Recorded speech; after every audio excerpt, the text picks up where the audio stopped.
My doctor wife's affair partner bought her a special gift, so I got my revenge and made sure it cost them both. Hey there, guys. I'm going to need some advice on a situation I'm going through in my marriage.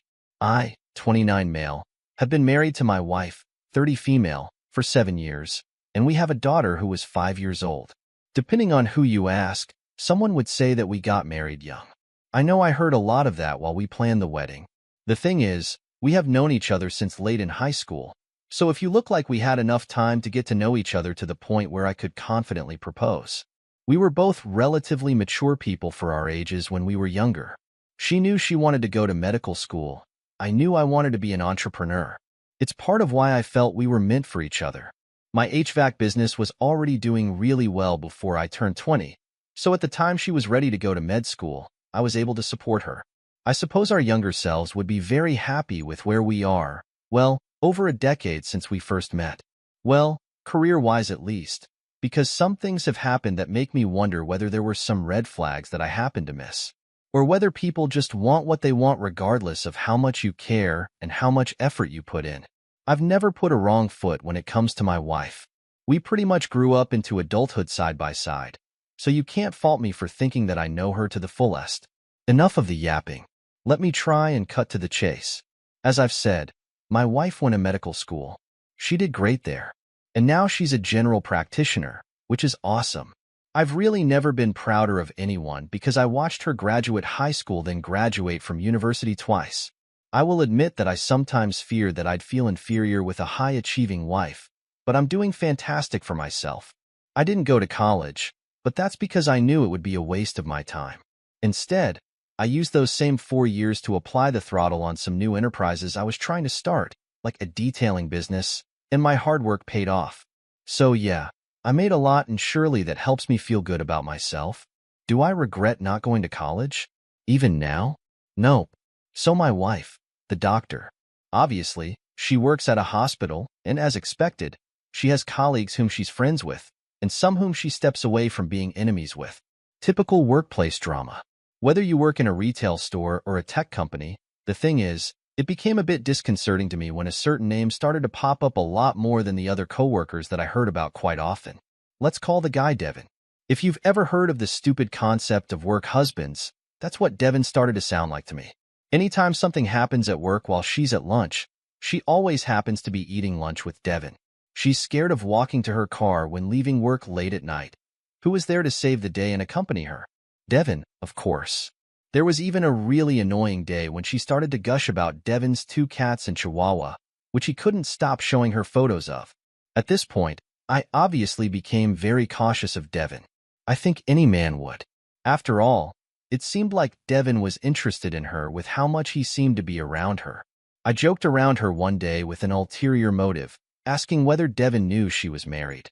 Instead he did, and after a brief pause, she reassured me that I didn't need to worry about him one bit, that he's basically her brother.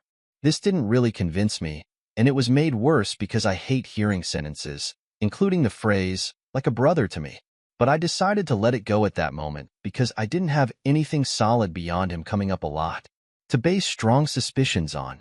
Now, before I go into what happens next, I need to give you a little bit of background on the sexual side of my relationship with my wife.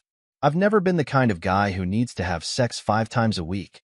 Now, once or twice in 2 weeks, fills, or should I say empty, is the tank for me. The best part was that this worked perfectly for my wife, too. She isn't a high libido kind of woman, so we had a really harmonious sexual life in the early stages of our marriage. Unfortunately, almost out of nowhere, her interest in sex just died. We spoke about it, and she blamed hormones, stress, the weather, upcoming exams, her diet, and so on. And with each thing we tried to fix, nothing changed in the end. I never blamed my wife for this, but honestly, even though I could cope with sex just twice a month, it started to become hard on me. I seriously considered looking outside my marriage, but I never came close to acting on such considerations. Now, here's where that comes in. One day, my wife comes home and excitedly tells me that she's interested in us trying to spark up our life in the bedroom again. At this point, it had been about 2 years, and I'd wager that we hadn't had sex more than 5 times in that period. So, of course, I was a bit stunned by her sudden enthusiasm to get things started again. Oh wow, what is making you so eager for us to start trying again? I had to ask because sex almost never seems like something that my wife thinks about unless I bring it up. I had a discussion with some people that work about sex, and it really brought up a lot of things that we might be able to try out to spice things up, was what she responded to me.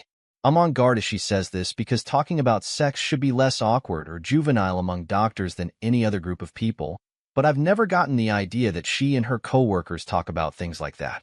So I asked her what they talked about and who she talked about these things with.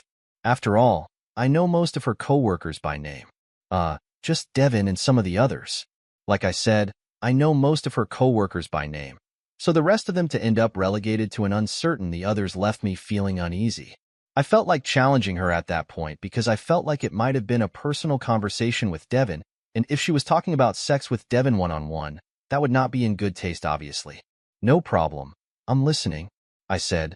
So on she continued telling me about how the conversation went from how important sex is to sexless marriages to sex toys. And then she let it slip that she used our case as an example in this combo. I mean, I've never been bitter about the whole sexless situation, but it can be extremely frustrating.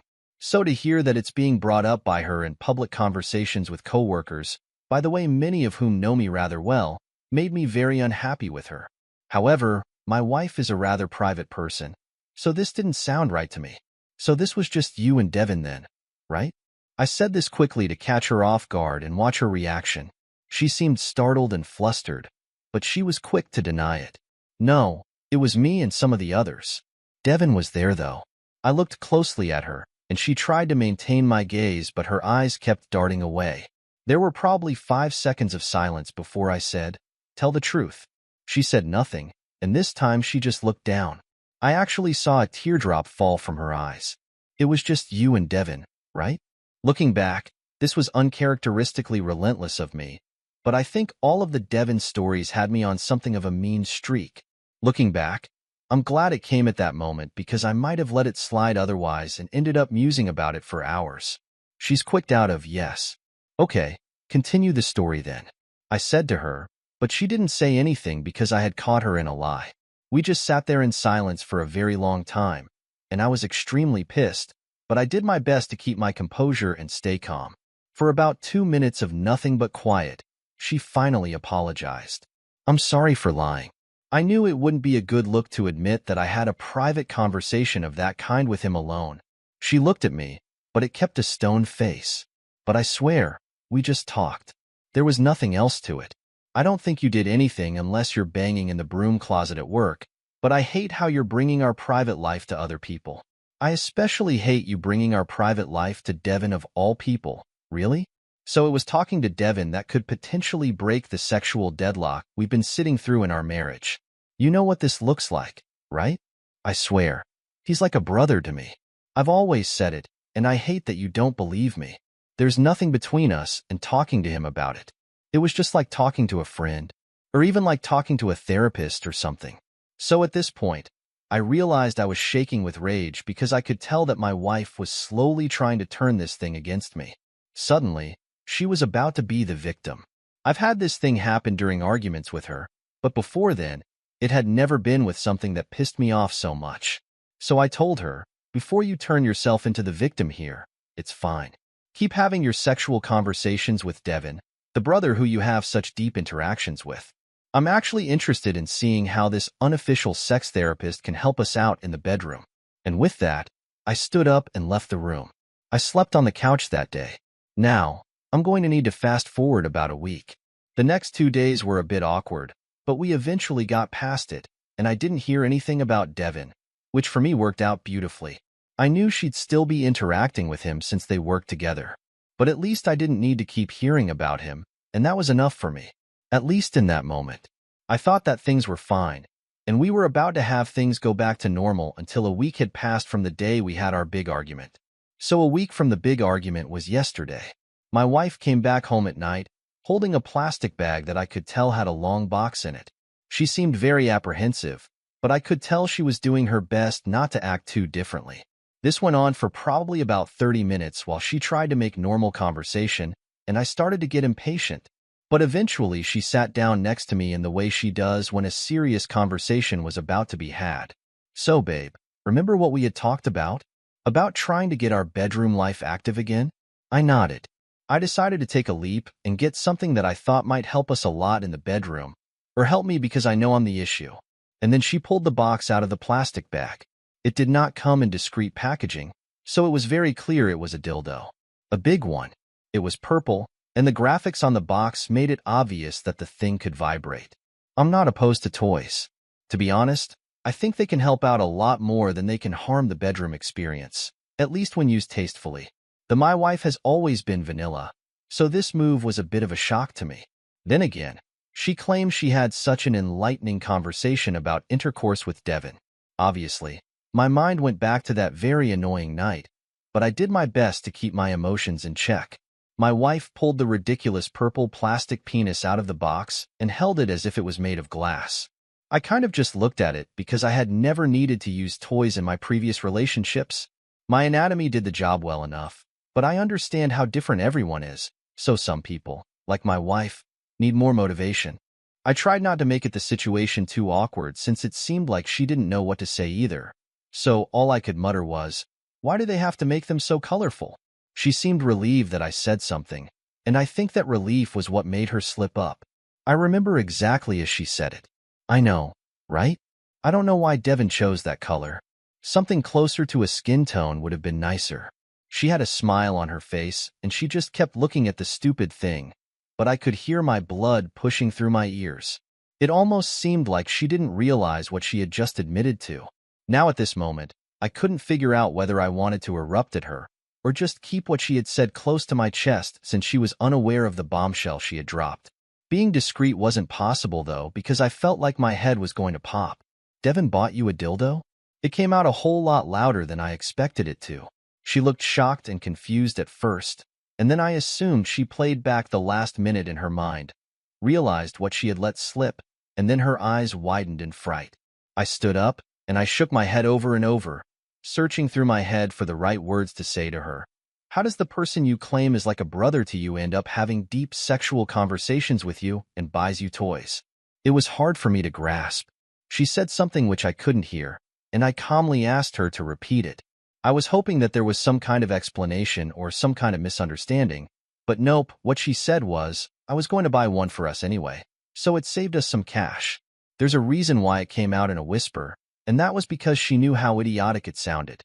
I didn't even bother saying anything to that, because she was in the phase of an argument where she senselessly tried to justify her actions. I've never felt worse at any recent point in my life than I did yesterday. I felt like there was a lot of aggression and negative energy that I needed to let loose, but I simply couldn't do it in any socially acceptable way. I wanted to interrogate her about Devin, but I knew she'd deny everything, especially with why I was shaking with fury. So I just grabbed my car keys and my wallet and left the house. She gently tried to stop me once, but I glared at her, and she backed off. I drove around town for hours in the night, and it helped to clear my head. I got a hotel room yesterday night and extended my stay for tonight as well. I'm not certain whether I'll be going home tomorrow, but I decided to see if I can get some advice from all of you here. I have a strong feeling that she and Devin are effing, but I want solid proof. Let me know what you all think. I'll stick around in the comments for as long as I can. Edit. You guys don't need to convince me that she and Devin have some kind of thing going on. I'm not in denial. I just want to make sure that I have evidence in a way that is absolutely undeniable. It'll help me in more ways than one. Edit. Edit.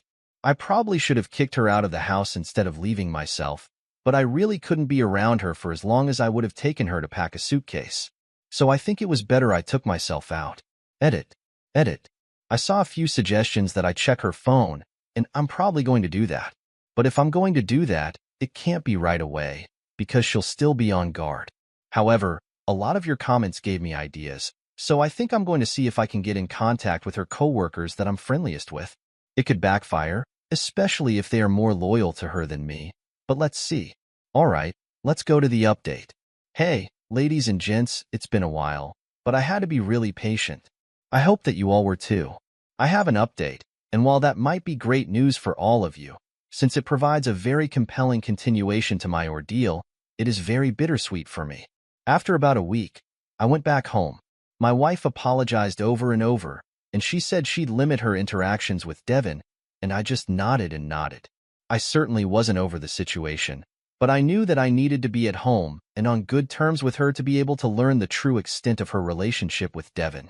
It takes an excessive amount of time for us to start to be friendly with one another again. I made the risky decision to reach out to two of my wife's co-workers, who knew me and who I felt would be the least likely to snitch on me. One was a guy that we'll call Rob, and the other, as a lady, we'll call Anna. I started with Rob because I hoped that since we're both men, he'd feel a degree of loyalty towards me and tell me the hard truth. I didn't have his phone number, and I couldn't show up at a workplace, but he was easy to find online. Shout out to LinkedIn for hooking me up. I sent him a message, explained who I was, and how he knew me, and then we arranged to meet up at a bar for a few drinks. When we got there, I didn't jump straight into Devin talk, because Devin is a coworker of his at the end of the day. But I simply mentioned that I felt some kind of way about the Devin dude, and I'd like to know what he had observed between the two of them. Rob seemed to silently calculate how much he wanted to tell me, but he eventually let me know that my wife and Devin were extremely close. He had no evidence that they had anything beyond extremely close work friends, but he approved of my suspicion because he sort of felt the same way, even as a spectator. I thanked Rob for his help. Next up was Anna. Women tend to be a lot more privy to workplace gossip, but that was the exact reason why my meeting up with her to discuss two of her coworkers could be extremely risky. I felt like there was very little to lose, though, so I went for it. It was the next day when I met up with her in a public space. Anna was a rather pretty woman, so it made sense why she was one of the colleagues my wife usually complained about. It was probably just that girl-on-girl competitiveness we all know. My hope was that if my wife didn't like Anna, Anna probably didn't like my wife, and she helped me out. Your wife and Devin? She had a pained expression on her face, and she said that, I don't know how much you know, but there's definitely something going on between the two of them. I really hate to be the bearer of bad news, but the buzz at the hospital is that they've been getting into it at work. For lack of a gentler way for me to say it, as Anna said that, I knew I was angry, but I also felt a sense of closure because I had finally been proven right. I wasn't crazy for thinking there was something between my wife and Devin, so I thanked Anna profusely and went back home. That night, as my wife slept, I grabbed her phone and went straight for her messages. Her chat with Devin wasn't hard to find, and I scrolled and scrolled and scrolled, but it was clean. In fact, it was a bit too clean for my liking. There was no talk about the toy. There was nothing even close to inappropriate in there. I even jumped into her email and some of the social media apps she used the most, but there wasn't anything to convince me that my wife had anything else going on with him. I started to feel crazy, like I may have blown the whole thing out of proportion. Well, that was all before I went through her gallery app. Initially, I didn't see anything of note. There were selfies, the sky and clouds in her drives home, food she'd eaten recently, and other boring things. At that moment, I felt like I had judged her very harshly, and just on a whim, I decided to check the trash folder on the phone. A literal sex tape had been deleted a few days back, but there was an actual sex tape in her trash, with what was clearly my wife in scrubs being railed from behind by another guy in a similar outfit. The environment seemed like some kind of room in a hospital, which would make sense. Their work romance was strictly a work romance, but it went as far as intercourse on the premises. I was furious. I had to watch an entire 5-minute video of my wife having sex with another man. I had really hoped that I would find nothing and my life would go back to normal, but that was the best outcome for a fool who wants to be blissfully ignorant, and that's never been me. So, I sent the video over to my phone and removed any evidence that I had touched her phone and stayed up the rest of the night, coming up with a plan of action. I had the proof I needed, and all that was left was to make perfect use of it. In the morning, my wife went off to work and I said bye to her, acting as normal as I could. As soon as she left, I brought out her suitcases and began packing her things. We've lived together for a very long time, so it was impossible for me to pack every single thing she owns in a relatively short amount of time, but I made sure to get most of her essentials. I aligned the 3 suitcases I had filled neatly by the door to our house. After that, I went on my laptop. I dropped a very long email to the hospital she worked at, citing my concern that employees at their facility were having sexual relations on the property. I talked about a lack of professionalism, ethical considerations, and sanitary concerns. As it looked like, they did their business in an unoccupied patient room. I've been running my own businesses for years now, so I knew the right words to use to get the hospital very concerned about what was going on. I was even tempted to send the video to her family members, but I recognized early enough that would have been a step too far. I'd let them know what I found out, though, once my soon-to-be ex-wife was made aware of herself. It took a lot of waiting, but night finally came and my wife arrived back at home. She walked into the house with a smile on her face, but it instantly dissolved as she saw her suitcases lined up by the door. I don't regret it, and it was an a-hole move, but I couldn't help but say, surprise. Looking back, I'm glad that I gave in to that impulse. What's going on? She was in an instant panic, and I just looked at her. I asked her what she thought was going on, and all she could say was, "What did I do?" "You know what you did. You're going to have to leave right now. You can come another time to get the rest of your stuff, but not right now." She was dumbfounded, and I could see tears beginning to well up in her eyes. "Leave me the waterworks and go. I'm sure you'll have a cozy bed to sleep on back at Devin's place, so go there. Though you might not be used to having sex with him outside of work." At this point, she had started crying and I had not a drop of pity in me. In fact, it was irritating to watch.